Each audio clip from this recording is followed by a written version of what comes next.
Olá, eu estou Vanessa de Figueiredo. Venho pedir que deixe o seu like, compartilhe com alguém, me ajude a fazer crescer este canal de reflexão que é sobre nós e sobre o nosso comportamento aqui nesse planeta, e cada um dá conta de si e vai responder por si, né? Jamais qualquer um de nós é alguém para estar julgando alguém ou apontando o dedo para alguém. Lembrando que quando a gente aponta um dedo para uma pessoa, existem 3 dedos que estão voltados para nós. Por isso mesmo, eu jamais julgo alguém, né? E quando alguém fala assim, porque o fulano é um canalha, é porque...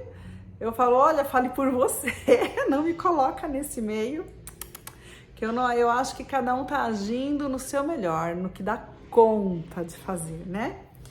Mesmo porque cada um vai responder por aquilo que fez, por aquilo que deveria ter feito e até mesmo por aquilo que deixou de fazer. Então vamos nós cuidando de nós, de olhar para dentro. E aqui estamos com Autodescobrimento, Joana de Ângeles, psicografia de Divaldo Pereira Franco. E eu estava aqui de sequência com O Ser Real. É um livro mais técnico, né?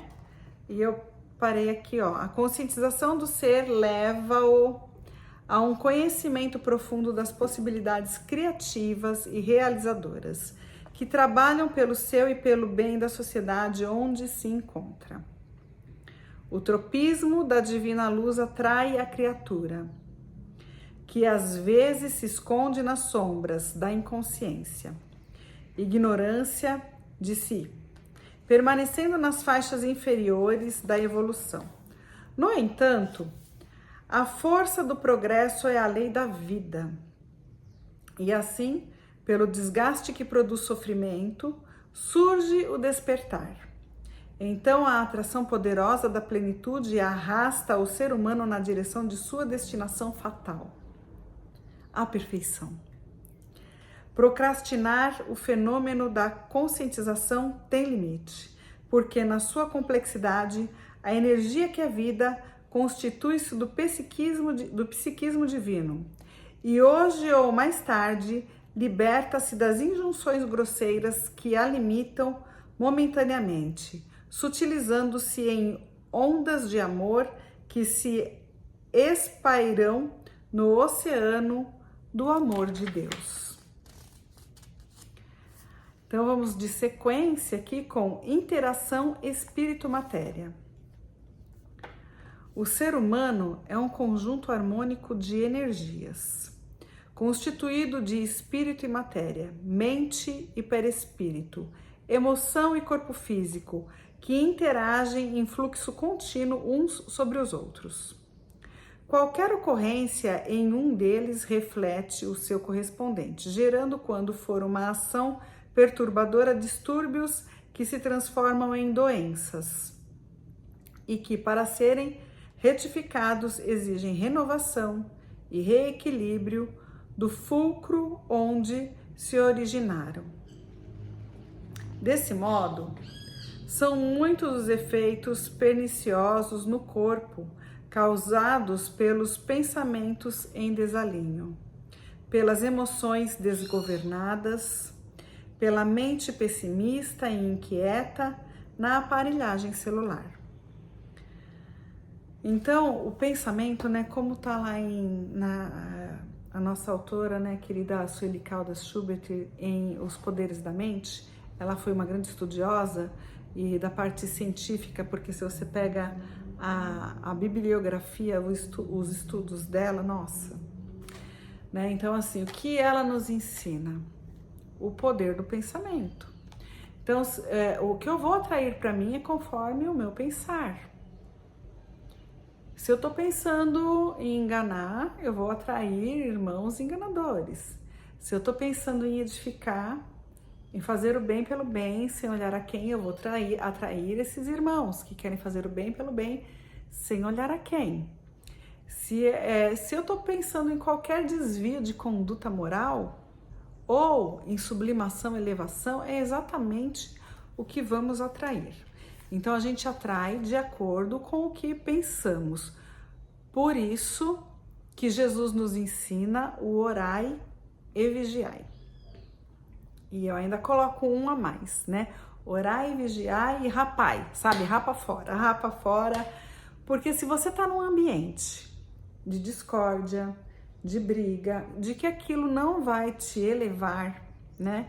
Ou de que você ainda vai se colocar e aí, naquele momento em que você se coloca, você pode estar contraindo aí alguma dívida, Sai dali, vai embora, sai dali. Não fica em ambiente assim, né? Então, é sobre isso. Qual de nós é alguém para julgar alguém? Nenhum de nós é. Estamos aqui em pleno processo de desenvolvimento. A pessoa que aponta um dedo para outra, ela está apontando 3 para ela mesma.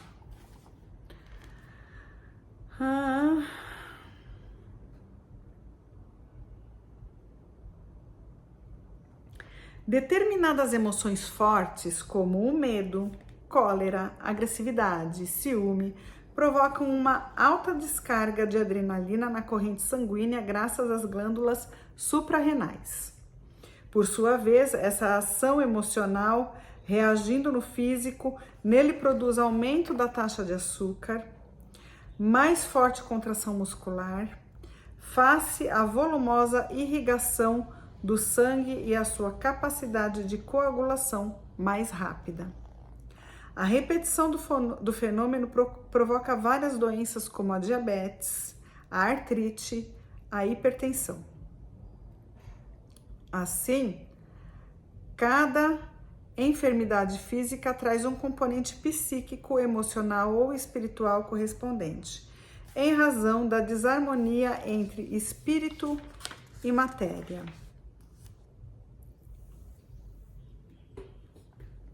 A mente e o perispírito, a emoção, os sentimentos e o corpo. Desajustam-se os núcleos de energia, facultando os processos orgânicos degenerativos provocados por vírus e bactérias que neles se instalam. Conscientizar-se dessa realidade é despertar para valores ocultos que, não interpretados, continuam produzindo desequilíbrios e somatizando doenças, como mecanismos degenerativos na organização somática. Por outro lado, os impulsos primitivos do corpo, não disciplinados, provocam estados ansiosos ou depressivos, sensação de inutilidade, receios ou inquietações que se expressam ciclicamente e que a longo prazo se transformam em neuroses, psicoses, perturbações mentais. A harmonia entre o espírito e a matéria deve viger a favor do equilíbrio do ser que desperta para as atribuições e finalidades elevadas da vida, dando o rumo correto e edificante à sua reencarnação. As enfermidades, sobre outro aspecto, podem ser consideradas como processos de purificação, especialmente aquelas de grande porte, as que se alongam quase que indefinidamente, tornando-se mecanismos de sublimação das energias grosseiras que constituem o ser nas suas fases iniciais da evolução. É imprescindível um constante renascer do indivíduo pelo renovar de sua consciência, aprofundando-se no autodescobrimento, a fim de mais seguramente identificar-se com a realidade e absorvê-la. Esse autodescobrimento faculta uma tranquila avaliação do que ele é e de como está, oferecendo os meios para torná-lo melhor, alcançando assim o destino que o aguarda. De imediato, apresenta-se a necessidade de levar em conta a escala de valores existenciais, a fim de discernir quais aqueles que merecem primazia e os que são secundários, de modo a aplicar o tempo com sabedoria e conseguir resultados favoráveis na construção do futuro. Vamos parando por aqui. Então, a gente precisa saber priorizar, né? E nem sempre sabemos, mas o que sabemos é que o nosso pensar tem um O nosso pensar tem uma grande influenciação no nosso dia a dia. O nosso pensar é pensar, sentir e agir, né? Então, o que a gente pensa, o que a gente sente e como a gente age. E será que a gente age conforme o que a gente expressa, conforme o que a gente fala?